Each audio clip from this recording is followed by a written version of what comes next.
마가복음 7장 31절로 37절 말씀입니다. 신약성경 66면 마가복음 7장 31절로 37절 말씀입니다. 마가복음 7장 31절로 37절. 자, 이 시간에도 우리 같이 한번 한 절씩 교독하겠습니다.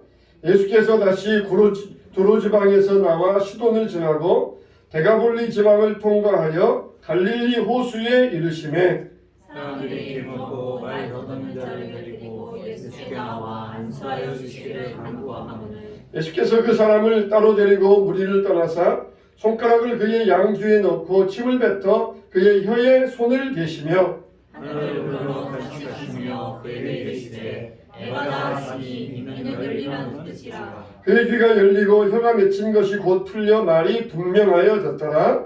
예수께서 그들에게 경고하사 아무에게도 이르지 말라 하시되 경고하실수록 그들이 더욱 널리 전파하니 다 같이 사람들이 심히 놀라 이르되 그가 모든 것을 잘하였도다. 못 듣는 사람도 듣게 하고 말 못하는 사람도 말하게 한다 아니라. 아멘. 우리가 역사를 보면은 정말 아주 긴 시간인데 한 줄로 딱 써 있을 때가 있어요. 어떤 거 보면은 짧은 시간인데 그 역사에 대해서 기록한 내용이 굉장히 방대합니다. 그만큼 역사는 어떤 의미가 들어있느냐 거기에 따라서 줄어들기도 하고 길어지기도 합니다. 자, 오늘 말씀해 보니까 예수께서 두로 지방 또 시돈을 지나고 데가볼리 지방을 통과하여 갈릴리 호수에 이르시매 이 짧은 한 구절이지만 이거는 기간이 8개월의 기간입니다. 그리고 이 거리가 500km의 거리입니다. 이 마을들은 다 이방인들의 마을이에요. 예수님께서 이방인의 마을들을 다니시면서 제자들에게 집중훈련을 시키셨어요. 이 500km의 거리 8개월 동안을 먼 길을 다니시면서 이방인의 지역에 다니셨습니다. 우리가 성생들 가운데 떠도는 성생들이 있었어요. 소위 중국의 공자가 그랬어요. 공자는 수레를 타고 다니면서 무슨 나라 그 당시에는 춘추 전국 시대였으니까 중국이 그냥 여러 나라로 쪼개져 있던 시대이니까 그 여러 나라를 다니면서 가르치기도 하고 제자들을 모으기도 하고 또 왕에게 조언을 주기도 하고 그렇게 했어요. 공자는 제자들 그 당시에 수천 명이었다고 이야기도 하는데 그 제자들이 다니면서 자기는 수레에 앉아가지고 다니면서 제자들을 가르치고 나라들을 순례했어요. 근데 예수님은 온전히 걸어 다니셨어요. 온전히 걸어 다니셨어요. 제자들과 똑같이 걸어 다니시고 똑같이 식사하시고 똑같이 주무시고 똑같이 하셨어요. 완전히 예수님은 하늘의 형상을 버리시고 인간의 모습을 갖췄다. 완전히 똑같이 되셨다는 것입니다. 알렉산더가 그랬다 그러잖아요. 알렉산더가 제 부하들에게 그렇게 존경받았는데 똑같이 하면서 똑같이 생활하고 똑같이 했다는 거예요. 또 부하들과 격의가 없어가지고 막 부하들하고 막 씨름도 하고 그랬다는 것이에요. 그런데 부하들하고 씨름하다가 그냥 부하에게 넘어져가지고 울었더래요. 왜 울었느냐? 인생이 이렇게 참 허무한 거구나. 그 순간에 그걸 깨달았다는 것이에요. 부하가 씨름하면서 넘어지다가 우니까 부하가 얼마나 깜짝 놀랐겠어요. 왕을 이겨가지고 지금 왕이 울고 있으니까 자기 목이 달아날 판이니까 놀래가지고 전하 그러면서 막 그러는데 괜찮다 내가 인생에 대해 생각해보니까 허무해서 내가 울었노라 그랬다 그러면서 이게 참 이 부하들에게 아주 존경받는 왕이었어요. 예수님이 그와 같이 똑같이 다니시면서 제자들과 똑같이 생활하셨습니다. 그러다가 갈릴리 호수에 들어가셨는데 거기에 사람들이 귀먹고 말 더듬는 사람을 데리고 예수께 나와 안수하여 주시기를 간구하거늘 예수님께 안수하여 가지고 이 사람을 고쳐주세요 그랬는데 예수님께서 이 사람을 손가락을 그의 양귀에 넣고 침을 뱉어 그의 혀에 손을 대시고 하늘을 우러러 탄식하시며 에바다 하시니 그가 입이 열렸더라 그랬습니다. 여러분, 우리가 성경을 보면은 예수님께서는 치유의 역사를 많이 일으키십니다. 눈먼 자 고치시고 말 못하는 자 고치시고 죽은 자 살리시고 저는 자 걷게 하시고 또 손 마른 자 온전하게 하시고 한센병 환자들 고쳐주시고 이렇게 많은 환자들 고쳐주셔요. 그런데 그 고치는 방법 보면은 어떤 맹인은 말씀으로만 바디메오와 같이 보기를 원하나이다 믿음대로 될지어다 말씀 한마디로 고쳐주시고 어떤 사람은 진흙을 침으로 이겨가지고 눈에 발라주시면서 실로암에 가서 씻으라 그렇게 하기도 하고 이 다양한 방법으로 환자들 고쳐주십니다. 어떤 사람에게는 내가 제사장에 가서 보이라 제사장에 가서 보이러 가는 사이에 눈이 낫게 되고 한센명이 고침받게 되고 여러 가지 다양한 방법으로 환자들 고쳐주셔요. 자, 오늘 우리가 함께 나눌 말씀은 첫째 대지는 뭐냐? 그러면은 예수님은 왜 이와 같이 다양한 방법으로 치유하셨을까? 여러분, 예수님께서는 능력이 많으시니까 얼마든지 치유할 수 있는데 어떤 사람에게는 침을 뱉어가지고 눈에다가 흙을 바르고 어떤 사람에게는 말씀으로만 어떤 사람에게는 제사장에 보이라 어떤 사람에게는 먼 거리에 가서 씻고 와라 그러면서 여러 가지 방법으로 환자들 고쳐주셨는데 왜 그랬을까? 왜 그랬을까요? 그 이유는 뭐냐면은 예수님은 우리 한 사람 한 사람을 인격자로 대우하신다는 것이에요. 의사를 찾아갔어요. 선생님 머리가 아파요. 그래? 빨갛냐? 선생님 배가 아파요. 그래? 빨갛냐? 선생님 손이 아파요. 그래? 빨갛냐?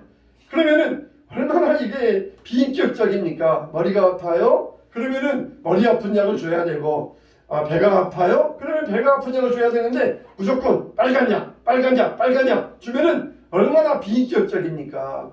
세상에는 지구상에는 80억 명이 산다 그래요. 80억 명이. 그러나 우리 예수님은 80억 명의 모든 이름을 아시고 성격을 아시고 성품을 아셔요. 이게 전지하신 예수님이라는 것입니다.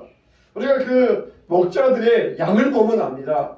목자가 한 300마리, 500마리 정도의 양을 길러요. 그래서 보조 목자가 있고 혹은 양치기 개도 있고 하면서 양을 기르는데 그 목자가 그 양들의 이름을 일일이 붙여줍니다. 우리가 보면은 양들 그 양이 그 양 같고 저 양이 저 양 같고 다 똑같아 보이는데 목자가 볼 때에는 그 양들이 다 달라요. 정말 이 양은 얼마나 참 순진해 보이십니까? 이 양은 얼마나 참 성격이 좀 괴팍해요. 이 양은 좀 그리고 빨라요. 그러면서 양 한 마리 한 마리 성격을 다 알고 이름을 다 붙여주어요. 그래가지고 양 한 마리 한 마리 이름을 불러줍니다. 요즘은 뭐 애묘장, 애견장이 있다고 그러잖아요. 소위 반려묘, 반려견이 죽으면은 장례식을 치러준다 그러잖아요. 10년 이상 길렀던 이 반려견, 반려묘니까 얼마나 정이 들겠어요. 목자에게 있어서 양이 그럽니다. 양이. 집에서 한두 마리 키우는 정도 그렇게 애정을 보여주는데 이 목자는 300마리, 500마리 키우는데 온 애정을 500마리 양들에게 다 쏟아요. 다 쏟아요. 그러면서 이름을 알고 그 양들의 성격을 알고 그 양들의 그 질병을 알고 다 압니다. 이게 참된 목자의 특징이에요. 싹군 목자들은 오직 돈이 목적이에요. 그러나 참된 목자는 이 양이 자기의 사랑의 대상으로서 양이 목적입니다. 양이 건강해야 되고 양이 잘 먹어야 되고 양이 평안해야 되고 싹군 목자들은 돈이 목적이니까 양은 수단에 불과해요. 참된 목자들이 이렇게 양의 모든 것을 다 압니다. 양의 성격을 알면서 양을 동물로 대하지 아니하고 일일이 한 마리 한 마리 인격적으로 대화하는 것을 볼 수가 있어요. 예수님이 이렇게 다양한 방법으로 왜 고치셨습니까? 회당장 야이로의 딸을 고치실 때에는 아무도 못 들어와. 그리고 제자들과 아버지만 데리고 딱 방 안에 들어가셔서 소녀의 손을 잡으시고 일으키시면서 살리라군 그렇게 하시면서 손을 살려주셔요. 반면에 나사로의 무덤 앞에서는 사람들이 다 있는 데서 나사로야 나오라 무덤까지 안 들어가시고 무덤 밖에서 사람들이 보는데 나사로야 나오라 그러니까 나사로가 걸어 나와요. 또 이 나인성 과부의 청년 아들을 고치실 때에는 장례 행렬을 멈추시고 관 위에다가 손을 얹으시고 청년아 일어나라 그러시면서 이 청년을 살려주십니다. 엘리야가 사르밧 과부의 아들을 살릴 때에는 그 아이의 몸 위에 올라가 가지고 그 아이를 살려줘요. 엘리사가 수넴 여인의 아들을 살려줄 때에도 그렇게 이 아이에게 안수하면서 살려줍니다. 왜 이렇게 다양한 방법으로 여러 가지 방법으로 치유 역사를 벌입니까? 이거는 그냥 무조건 빨간 약 그렇게 고치는 것이 아니라 그 사람의 성격을 알고 성품을 알고 환경을 알고 상태를 알고 그렇게 사람에게 이 인격적인 방법으로 그에게 맞춤의 형식으로 이 역사를 행하신다는 것이에요. 여러분 하나님은 우리를 어떻게 대하셔요? 수천 명의 사람 가운데 한 명으로 대하시는 것이 아니라 수천 명 중에 한 명, 한 명은 우리를 대하신다는 것입니다. 그래서 우리의 취향도 아시고 성품도 아시고 그러면서 우리를 한 사람 한 사람의 인격으로 대하신다는 것이에요. 병원에 가면은 참 얼마나 참이 어떨 때는 사람 취급 받지 못할 때가 있습니까? 의사가 잘 고친다 그래서 병원을 갔는데 기다리게 만들고 이리 가라 그러고 저리 가라 그러고 그러면서 얼마나 참 사람 취급받지 못할 때가 있습니까? 예수님은 환자들 고치시면서 일일이 한 명 한 명 그렇게 세심한 배려와 인격적인 대우를 하셨던 것입니다. 예수님은 이와 같이 우리들도 인격적인 대우를 하고 계셔요. 하나님이 여러분 한 사람 한 사람 아시고 여러분의 생각을 아시고 체질을 아신다고 그랬어요. 시편에 우리의 체질을 아심이라 그랬습니다. 여러분이 여러분 체질 알아요? 나도 내 체질 잘 모르겠어요. 근데 예수님은 우리의 체질을 아시면서 우리를 대우해 주신다는 것이에요. 사랑하시는 예수님께서 여러 환자들을 다양한 방법으로 고쳐주셨던 것처럼 여러분들의 모든 문제와 상황도 여러분들에게 꼭 맞는 방법으로 해결해 주시기를 축원합니다. 두 번째 질문은 뭐냐?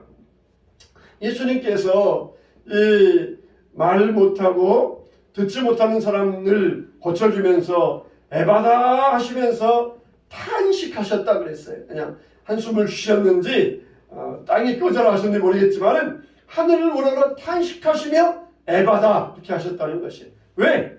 예수님께서 왜 탄식하셨는가? 왜 탄식하셨는가? 의사가 진찰하면서 고개를 갸우뚱그러면은 불안하잖아요. 또 없는 병이 발견되는 불안하잖아요. 예수님께서 이 환자를 고쳐주시면서 탄식하시면서 한숨을 쉬니까 아마 이 말 못하는 사람도 불안했을지 몰라요. 그러나 예수님께서 여기에서 탄식하신 이유는 뭐냐? 두 가지가 있는데 첫째는 이 사람을 하나님과 연결시켜주기 위해서 그래요. 인간의 가장 큰 불행은 뭡니까? 하나님과 관계가 끊어진 거예요. 하나님으로부터 멀어진 것이에요.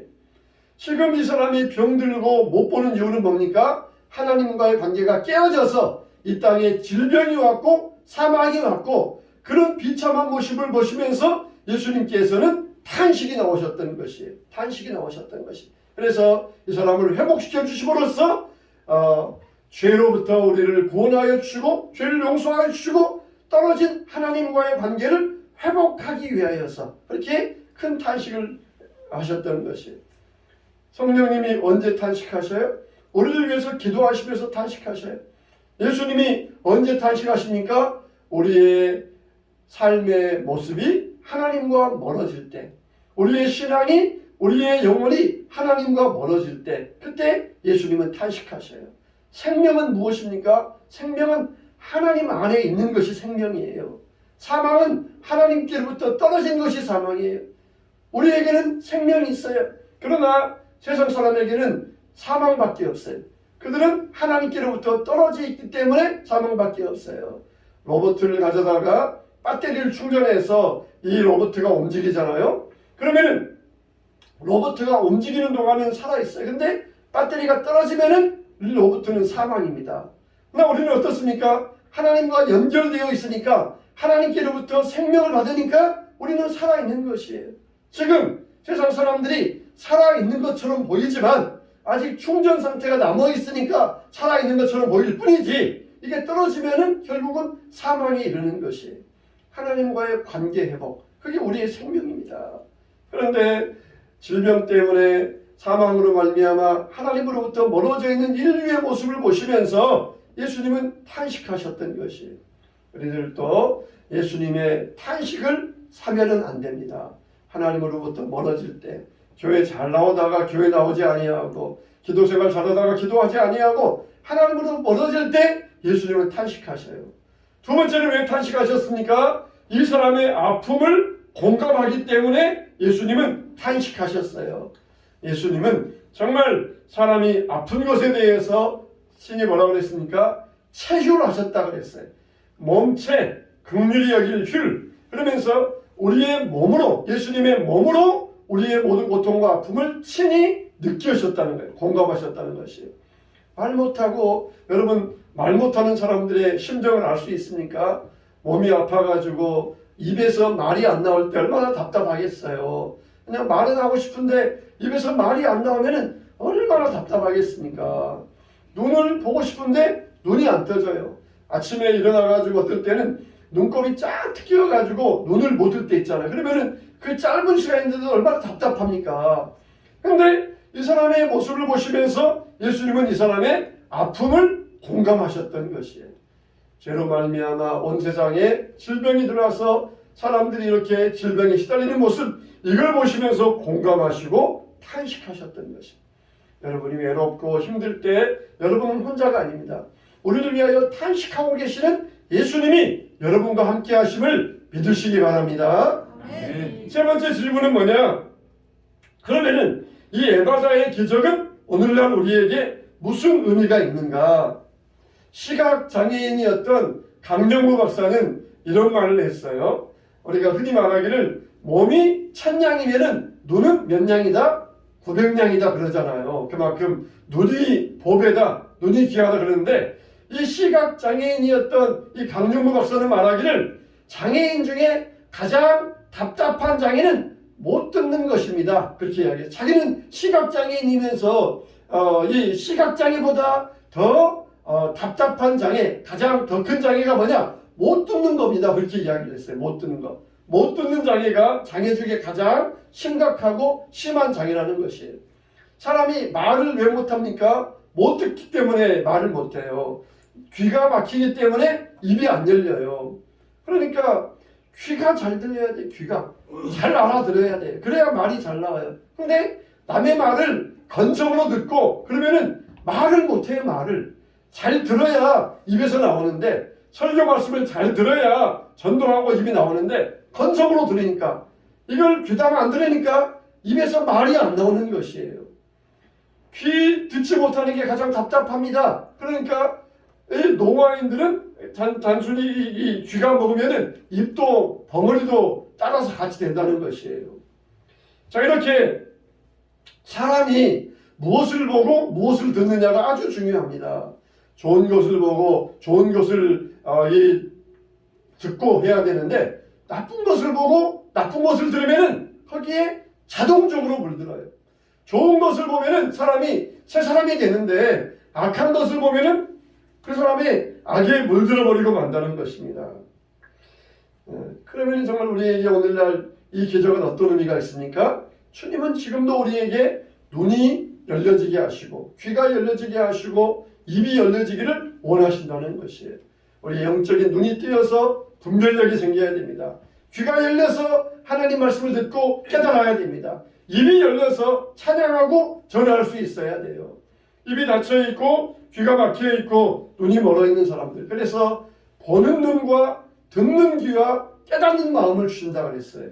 우리가 이렇게 이 에바다의 기적은 단순히 육신적으로 몸으로 못 듣고 말하지 못하기 때문에 답답할 것이다, 그게 아니라 이거보다 더 심각한 것은 영적으로 듣지 못하고 말하지 못하고 보지 못하는 게 더 심각하다는 것이에요. 그 당시에 사두개인과 바리새인들이 있었어요. 그 사두개인과 바리새인에서 너희가 본다고 말하지만은 너희는 보지 못하는 자들이다. 너희가 듣는다고 말하지만은 너희들은 듣지 못하는 자들이다. 그 당시에 종교인들, 그렇게 신앙인들, 종교인들이라고 자부했던 자들에게 예수님은 너희는 보기는 보아도 보지 못하고 듣기는 들어도 듣지 못하고, 그러면서 그들의 잘못된 신앙 습관을 굉장히 꾸짖으셨어요. 바로 그런 사람들을 향하여서 예수님은 지금이 실물 설교, 행위 설교를 하신 거예요. 입으로는 말씀 설교하시고 눈 멀고 못 보고 못 말하는 자를 고쳐주시면서, 봐라, 이 상태가 지금 종교인들, 사도계인, 바리새인들의 너희들의 모습이다. 너희들의 영적인 모습이 바로 이런 모습이다. 얼마나 답답하겠느냐. 차라리 이들은 못 듣고 못 말한다고 인정하니까 괜찮지만은 너희들은 인정하지 아니하니까 너희 죄가 더 크다는 것이에요.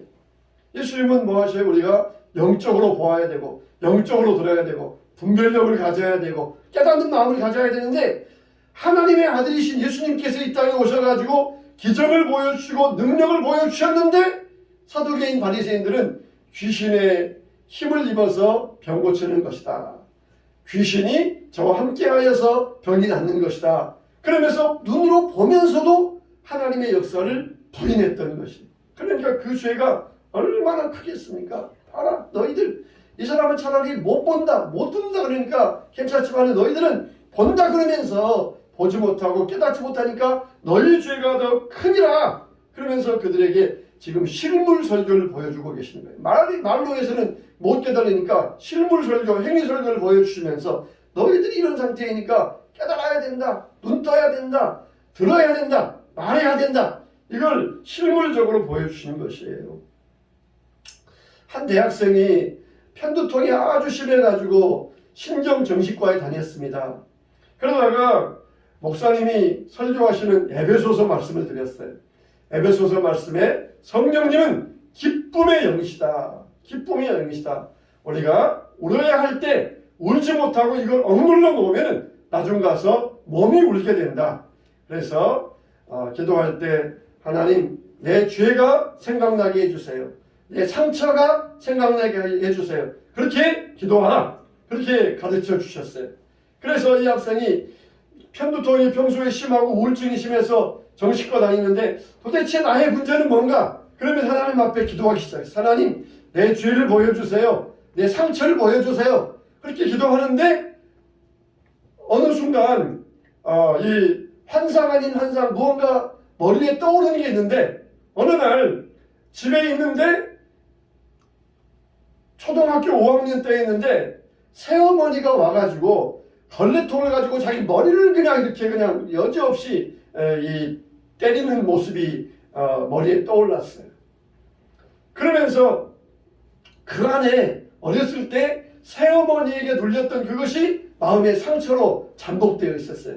자기는 그걸 잊고 있었어요. 까맣게 잊고 있었는데 그 마음의 상처가 순간 성령께서 생각나게 하시면서, 내가 그 순간 나 혼자 맞고 나 혼자 우는 줄 알았는데 하나님이 다 보고 계셨구나. 하나님이 다 아시는구나. 그러면서 큰 위로를 받았어요. 그러면서 또 더 기도하면서 하나님, 내 죄를 보여주세요. 내 상처를 보여주세요 하는데 어느 날 7살 때 모습을 하나님께서 보여주시는 것이, 7살 때 자기가 방에서 누워있는데 갑자기 또 새어머니가 방을 벌컥 열어두시더니 발로 막 자기 자고 있는 머리를 막 밟아대더래요. 그러니까 또 울고 있는 그런 모습을 하나님께서 보여주신 것이에요. 그때는 정말 내가 죽여야 되겠다, 죽일 마음이 일어나더래요. 그래서 어머니 방에, 새어머니 방에 들어갔는데 어머니가 안 계셨어요. 그냥 어머니 물건을 다 부수면서 악을 쓰고 있는데 뒤에서 자기 이름을 불러요. 누가? 영호야, 영호야. 분명히 집에 아무도 없는데 자기 이름을 부르는데 순간 깨달아지기를, 하나님이시구나, 하나님이 나를 부르시는구나. 영호야, 왜 네가 새어머니에게 그렇게 괴롭힘 당한 줄 아느냐? 못된 여자잖아요. 못된 여자니까. 그렇죠. 아니다, 내 새어머니도 상처가 있었느니라. 그러면서 그 새어머니의 상처를 보여주시는 거예요. 새어머니도 시집와서 3남매 낳고 남편에게 벌받고 자기 아버지 만나가지고 또 3남매를 낳았는데 그 과정에서 상처가 쌓이고 그걸로 인하여서 상처가 되어가지고 이 새 남편의 아이들에게, 자기가 낳지 않은 의붓 아이들에게 그렇게 분풀이 했던 것이에요. 그러면서 내 어머니도 상처가 있어서 그랬느니라. 속에 있는 상처를 눌러놓으면 그게 나중에 몸이 울게 되느니라. 그러면서 점점 어머니와 화해를 하고 상처를 치유받았다는 것이. 그러면서 이제 나중에 나이 들어가지고는 월급 받으면은 먼저 새어머니 갖다 드리고 새어머니 모셔드리고 아버지는 돌아가시고 새어머니를 그렇게 지극정성으로 모셨어요. 그러면서 용서를 영어로 뭐라 그래요? 포기부 그러잖아요. 포기부. 그 가운데는 기부가 있어요. 기부. 용서하면은 주고 싶다는 거예요. 월급 받으면 용돈 드리고 좋은 거 생기면 맛있는 거 사드리고 용서하니까 주고 싶더라는 거예요. 주고 싶어 되더라는 것이. 여러분 이 청년 안에 그 안에 쌓였던 것 그것을 성령께서 보여주시니까 에바다 하니까 이게 드러나게 되고 그러면서 치유받게 되었어요. 울면서 하나님 앞에 기도하는데 순간적으로 위에서부터 물 같은 것이 시원하게 부어지더래요. 성령이 순간순간하면서 나를 믿는 자는 그 배에서 생수의 강이 흘러나리라. 그런 체험을 하는 거예요. 그러면서 어디에서부터 부어지는데 순간 그 극심하던 편두통이 싹 사라진 것이. 하나님께서 고쳐주시고 정말 나를 믿는 자는 그 배에서 생수의 강이 흘러나리라. 그런 체험을 누리게 되었던 것입니다. 여러분 우리에게 막혀있는 게 있으니까 에바다 하시니 열리게 되었더라. 에바다 우리에게도 열려지는 역사가 일어나야 됩니다. 아멘. 성령께서 우리를 열어주셔야 돼요. 마음에 눌려있는 상처가 있습니까? 우리가 지었던 과거의 죄가 있습니까? 성령께서 이것들을 다 열어주시고 치유해 주시기를 바랍니다. 그럴 때 우리에게 있는 모든 것이 다 씻겨나가고 우리를 주 안에서 새 사람 만들어 주실 것입니다. 이 에바다의 은혜는 지금도 우리의 은혜예요. 지금도 우리의 은혜입니다. 그래서 우리가 하나님께서 우리에게 보여주셨던 대로 에바다 하셨던 대로 주의 나를 각 사람 가운데서 나를 귀중한 한 사람으로 한 인격자로 대하시는 주님, 나의 모든 실상을 아시고 과거를 아시는 주님, 나에게 꼭 맞는 치유와 해결책을 주시고 해답을 주시어서 하나님 안에서 새 사람 되게 해달라고 기도하며 나아가시기를 축원합니다. 아멘.